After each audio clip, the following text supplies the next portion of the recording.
All right, everybody, welcome back. We have now swung into day three quarterbacks that are projected to go in the day three range.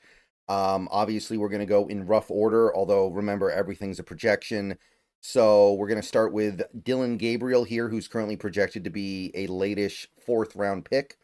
A lot of my viewers are probably very familiar with him because he played for Oregon last year.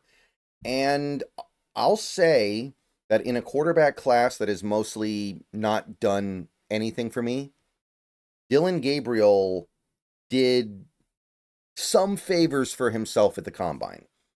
You could almost be tricked into believing that he might even be a little Russell Wilson-y, but then you dig a little bit deeper, and I still don't think that's there. But I'll say this.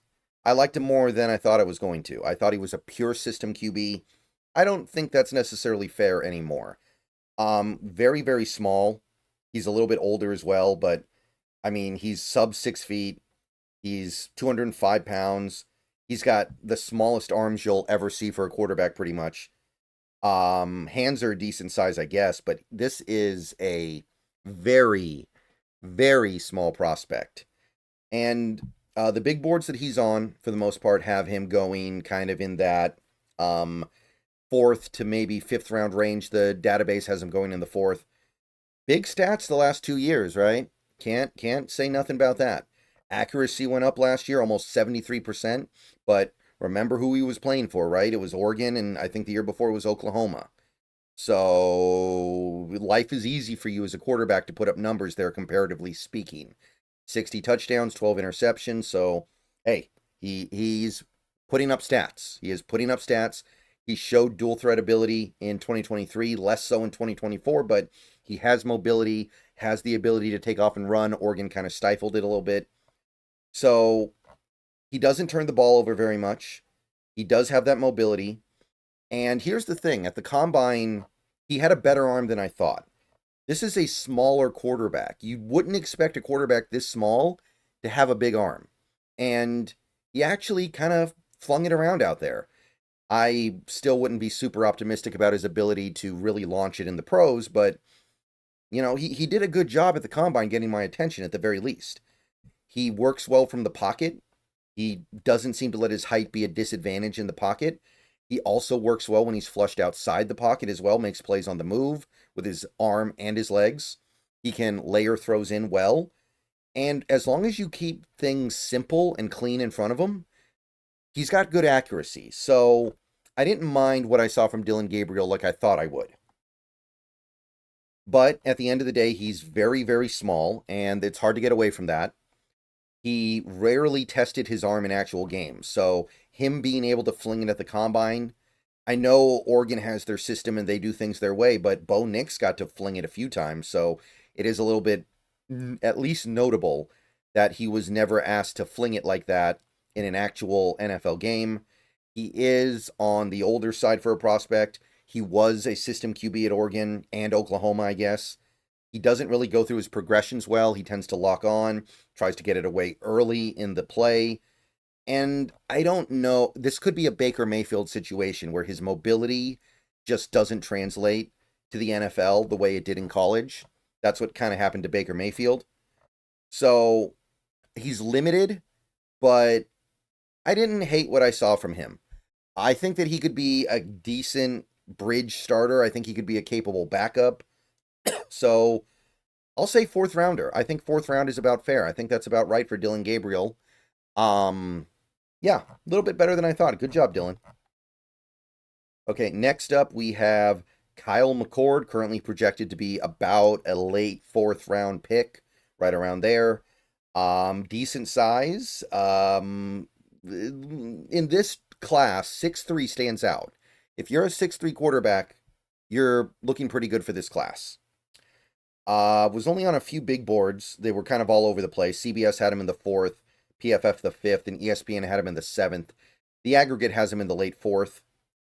This is the guy that Ohio State had in 2023 and moved off of. And when he went to Syracuse last year, his numbers did go through the roof, and he actually put up some monster stats. 34 touchdowns, 4,800 yards. really good PFF grade. He did do the thing working with lesser talent at Syracuse, and that's absolutely to his credit. He was not just riding the abilities of his teammates.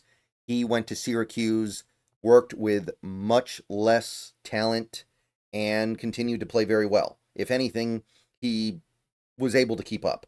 He's got a decent arm. I'm not going to say anything over the top about it, but it is a pretty decent arm. He's got decent size as well. He's playing in a pro-style offense, right?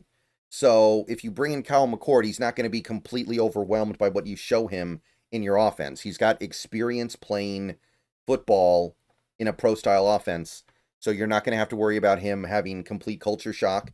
Handles pressure pretty well. When he gets pressured, pretty good job of being able to buy a little bit of time and get the ball out at least, not making him panic, not making him give up on the play or just throw it away. He can read defenses as a pro quarterback will need to, and he's not afraid to take some risks, and that does come with downside. He had 12 interceptions last year, but look at all the good stuff he did. I'm willing to live with the good. So remember, again, it's Syracuse. It's not an elite set of talent around him. It is worth noting that Ohio State got rid of him after 2023, and they got much better results with Will Howard. I think that's totally valid to point out. They won the national championship with Will Howard, so McCord kind of becomes like the, I don't know, he's the girlfriend you dumped right before you won the lottery or something. I don't know. But that's not a good look for him. He does have a slow release. It is, it's not Byron Leftwich, but it's a little ugly. Doesn't really do a good job throwing with anticipation, and I do think a player of his modest arm talent is going to need to be able to do that. He does turn the ball over too much, partially because he plays hero ball. He does try to force it, does try to make throws that he shouldn't try to make, and he knows it. Doesn't really have true mobility or escapability. He has a tiny bit, enough to buy a little bit of time sometimes, but he will never mistake anybody for a dual threat. And honestly, his escapability is limited as well. So I could see McCord turning into a workable starting quarterback at some point. I like his arm well enough. I think that his background in a pro style is valuable, but it's just a low ceiling because he doesn't really work outside the pocket. The lack of ability to do much outside the pocket makes it hard for him to realize his potential.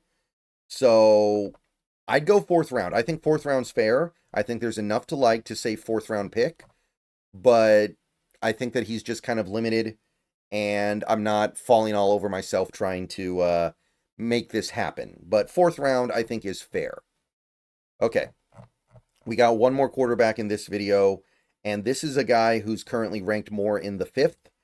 It wouldn't shock me if he went a little bit higher, and I'll talk about why a little bit later. But for the moment, Riley Leonard of Notre Dame, 22 years old, after a season where he took Notre Dame to the national title game and almost led a miracle comeback, is currently ranked as a 5th rounder. He's got height. He doesn't really have weight, though, and that's important. His measurables are not bad, though, overall. He's bigger than most quarterbacks in this class. A couple big boards have him in the 4th. CBS has him in the 7th. A few don't have him getting drafted at all. The database has him in the 5th, like I said.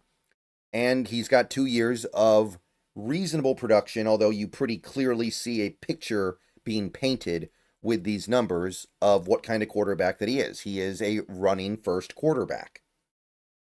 Even though Notre Dame played a lot of games last year, he didn't even hit 3,000 yards.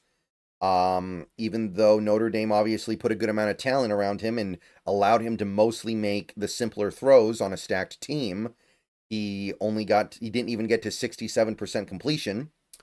So he is a running quarterback first and foremost. And here's the thing.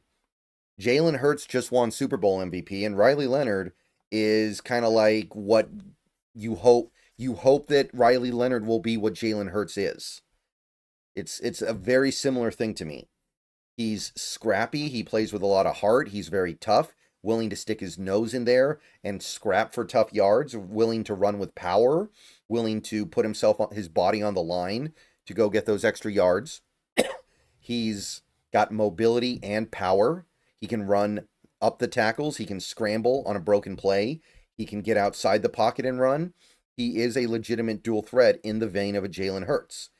He is capable of making throws as long as things remain on script and he's not overly pressured and everything is kept relatively simple and as planned. He doesn't turn the ball over that much. He has a combined 14 interceptions over the last 2 years. And remember, he played a lot of extra football last year because of Notre Dame making the playoff and making the national title game. And the thing that caught my attention is I thought Riley Leonard uncorked some nice deep balls at the combine, which makes me feel like he could be Jalen Hurts. And that's the comp I'm going to keep in mind here. Jalen Hurts has the running ability and he has the limitations with his arm, but he can hit the 9 routes. Riley Leonard needs to be able to hit those 9 routes to keep defenses honest. Now, here's the issue with Riley Leonard. He's not that heavy. He's 216 pounds. That's well below average for a quarterback. He's going to have to add some weight if he's going to be a power runner. Like, I don't think he's going to be able to do the Jalen Hurts thing in the NFL with a below average weight. But if he adds weight, does he give up his speed? And is it worth it? And he's still not a very advanced passer. Again, you ask him to make intermediate throws and push it into tight windows, you're not going to get anything good. His accuracy dips hard once you get him out of the short game. He doesn't throw off script very well, and he doesn't read defenses that well. So he's a very kind of simple-minded, one-track mind quarterback. That sounded insulting, but I think you guys know what I'm getting at here. You have to keep things simple for him and allow him to use his athleticism to mind the gap. So I think that it's kind of good timing for him to enter the NFL right now. I could see him finding success the same way Jalen Hurts did, but he's going to have to gain weight, maintain his mobility, and hit those 9 routes. I'll take him in the 4th, and that's about it. All right, see you guys later. Go Hawks.